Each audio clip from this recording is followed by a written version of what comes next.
So it set a precedence for, I believe it set a precedence for 100 years is why you don't see farmer organizations actually speaking up for the farmer, or the farmer thinking that that their voice is being heard, or even stepping up and saying, we need a group and organization that can, make our voices be heard. It's because they've lost faith that that's even a possibility from the suppression. Mm-hmm. Do you have any suggestions or any solutions to get farmers to rally together again, have a really strong farmers union? Do you have any solutions? I think first is just kind of like what we're doing here. Too many times we try to fix problems with more money, and farming is really at the extreme end of that. They just keep saying, they're with their hand out saying, government, give us more and more subsidies because we're not getting paid enough. Well, the reality is they're not getting paid enough. But if subsidies and government intervention would have worked, we still wouldn't be doing this, since the farm bills and, everything's that we did in the 50s to really create, more subsidies. And the problem becomes that it's not about handouts, more money. It becomes that the farmer has lost his voice, her voice, their personal autonomy, their ability to control their markets. And we have to kind of really refocus that vision that it's not about just giving us more money and we do what we always done. We really need to go back and look at some of these core issues that have destroyed farming and made farmers okay with making nothing. I mean, that's the thing we've got to think about that. There's no other profession in the United States that's okay with living in poverty or getting poverty wages just so they can feel good and doing their patriotic duty.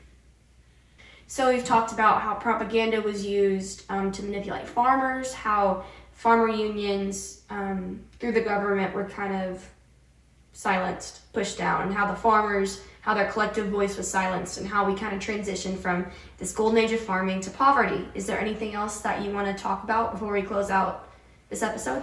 Kind of the reason we're doing this education and talking and bringing all these questions up is, from my perspective, my point of view, I want to see farming restored, right?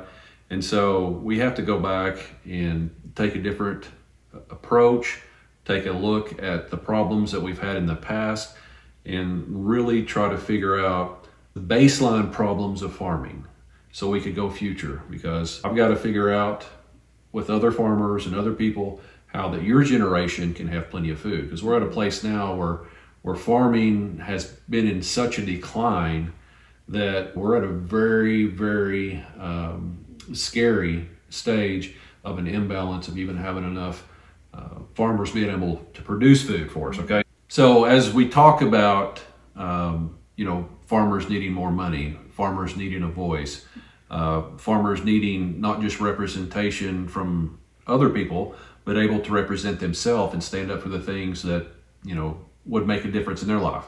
So we want to take a close look at the beginning. So however we change farming for the next generation, we don't end up in the same point that we are today. So I hope that helps.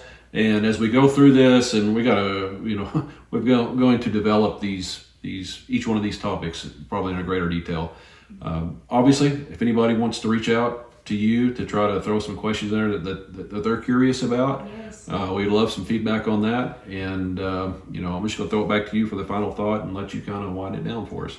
Yes, of course. If y'all have any questions or any topics that you want to explore further, let us know. We'd love to answer your questions and go a little bit further into how that affects farming today.